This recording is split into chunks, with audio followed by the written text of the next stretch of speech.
Hey y'all, today's video is going to be about dumb things that I've done with my cat, okay? Because I hear a lot of stuff and then I want to tell y'all mistakes that I've done and warn you guys to not do them. But I want to let you guys know what I did so then I don't feel like y'all don't feel like I'm like pointing the finger at y'all. But yeah, if that's something that you're interested in, keep on watching.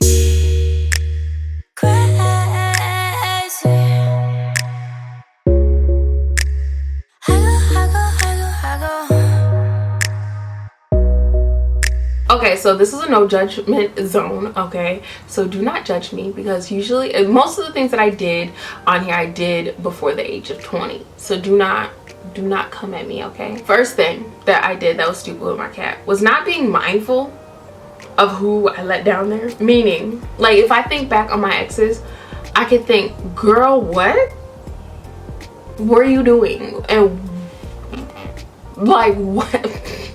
Why? So that's the first thing, just exes and relying on potential, like, oh well, he's got the potential to be an awesome girl, bye. The next thing, I did this as a teenager, using Bath and Body Works, like the shower gels, when I have eczema and I have a sensitive cat. Why was I putting all that perfume down there and then just being like, oh yeah, I don't know why it's itchy, I don't know why I'm getting a rash right there?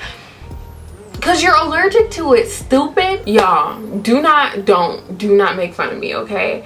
I used, you know those exfoliating gloves? I used exfoliating gloves on her. Like when I say on her, y'all, I mean on her. I sudsed up that stuff, them gloves, with that Bath and Body Works, and y'all, I went to town. And actually I think it was Caress. Don't use Crest either, but so I used Crest, and like an idiot I just oh my gosh, when I think about the irritation that I had down there, don't do it, okay? Just listen to me and don't do it. Okay, y'all, using scented tampons and scented pads, y'all already know I say don't do this, especially if you're sensitive down there. I don't know who can use those, but you have got to be sent from hell to be able to use one of those. Sorry, not sorry, because I don't know who can use those. I got a yeast infection every time I tried to use one of those, and I kept trying. Like, oh yeah, it's gonna work this time. Nope. No, it's not, sis. No, it's actually not gonna work for you ever, okay? Also, to add on to that, not realizing that the Always brand and the Kotex brand and all those other brands have nasty chemicals in them, and every time I would put one on, it would irritate my poom poom and I would itch. But I thought it was normal just for a pad to itch. I thought that that was normal, and then my sister finally told me, no, stupid, it's chemical filled and you're allergic to it, so try this new pad, which was an organic cotton pad. And then I used those, and then that was just so much better. So if your body is telling you, look, this is not working for me, listen to it. Don't just go, oh, it'll work for me next time, or just be like, oh, that's just normal. Itching pads are not normal, okay? My next one is Plan B and birth control, IUDs, all that. If you guys want a story time on my IUD and the reason why I will never use IUDs or ever use any kind of birth control ever at all, ever in life, comment that down below. But Plan B will mess up your hormones. Birth control will mess up your hormones. That non-hormonal IUD, I don't care how many people say, oh, it worked for me, oh, it worked for me. Girl, again, I don't know what planet you came from, but sticking copper in your uterus should not ever be a thing. And it is, and there's a lot of women that are saying that it either got stuck, they had to get it surgically removed, it sent them to the hospital, they had periods for a long amount of times. No, stick with your normal male contraceptives, and if you get pregnant, girl, that's the risk you took.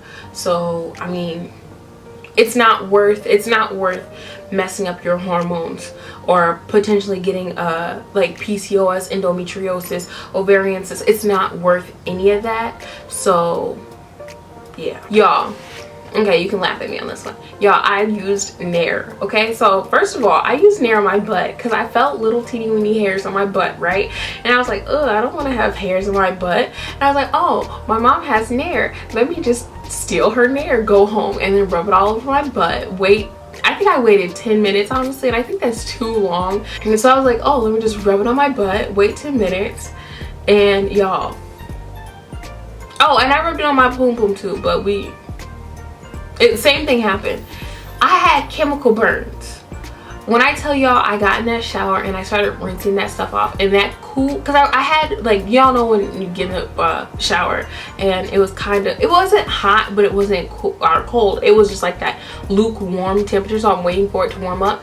Y'all, that cool warm on my butt burned. Everything burned. It was so, and my butt was so slick, but then I turned around and I looked like I had like bruises because it was bruising, because it was, well, it wasn't bruising, it was scabbing up because I had chemical burns on my butt and on my poop.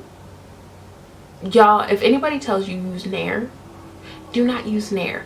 If anybody tells you to use Nair and you think it's okay, I want y'all to look up lye. Look up the LYE, look up lye in water and see what that does. And that's what is in these hair removers, perms, all that. Look up those two chemicals, okay? See what those two chemicals do.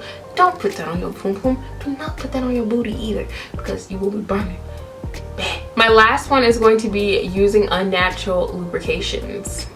And I should have known. I think I did know, but I was like, nah, I'm about to be cute. How about a yeast infection? How about that? Because that's exactly what it gave me. Unnatural lubes do not work, for me at least, especially if you're really sensitive like me, if you got eczema like me, if your skin just does not take everything. Don't use it. You're better off using coconut oil, to be honest with you. And it is what it is. Or yoni oil. And it just is what it is. But yeah, that is all the things that I do not recommend you do on your poom poom. And yeah, that's it. Bye guys.